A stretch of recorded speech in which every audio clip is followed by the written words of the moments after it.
এই যে মন্দিরটা দেখছেন এটি হলো গোয়ালতরে অবস্থিত মা স্বর্ণকা মায়ের মন্দির। আমি মন্দিরের পুরো ভিউটা দেখাচ্ছি আপনাদেরকে, দেখুন ভালো করে।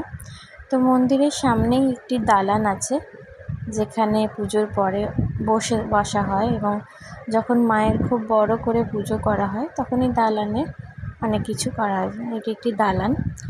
এরপরে সোজা মায়ের মন্দিরের দরজাটি খুবই ছোট, সেখান দিয়ে মাকে চলুন একটু দর্শন করা যাক। আমাদের পুজো দেওয়া হয়ে গিয়েছিল, তো এইটা মাকে দেখাতে দেখাতে একটা কথা বলি।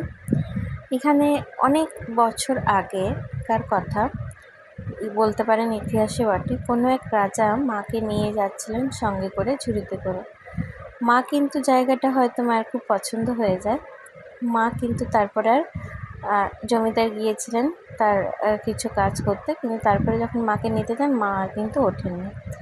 সেই মুহূর্তে জমিদার ওনাকে বলেন যে তুমি কিন্তু এখানে থেকে গেছো, মানে তুমি কিন্তু আর কোনো ব্রাহ্মণের পুজো পাবে না। তখন থেকেই এই মন্দিরের পুজো করা হয়, মানে মাঝি উপজাতিরা পুজো করেন, কোনো ব্রাহ্মণ পুজো করেন না। এটি হলো মায়ের মন্দিরের পুকুর, যেখানে মাকে স্নান করানো হয়। সাথে কিন্তু একটা সুন্দর পার্ক আছে, দেখুন সবুজে ভরা। মানুষজন তো এখানে অনেকেই আসেন মায়ের মন্দিরে। মা খুব জাগ্রত, অনেকের মনস্কামনাও পূর্ণ করেন। সেইভাবে মায়ের মন্দিরে প্রতিদিনই খুব ভিড় হয়। মঙ্গলবার আর শনিবার তো প্রচণ্ড ভিড় হয়। মায়ের চোখ দুটো দেখুন জলজল করছে, মায়ের চোখ দুটো। আর জবা ফুল দিয়ে কী সুন্দর মাকে সাজানো হয়েছে। ইনি হচ্ছেন পুরোহিত, মানে যিনি পুজো করেন।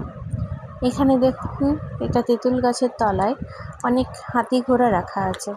এই হাতি ঘোড়াগুলি অনেকে মানত করে মায়ের কাছে পুজো দেন, মনস্কামনা পূর্ণ হলে এই হাতি ঘোড়া দিয়ে পুজো দেন। আর ওই যে দেখছেন ঘেরা আছে জায়গাটা,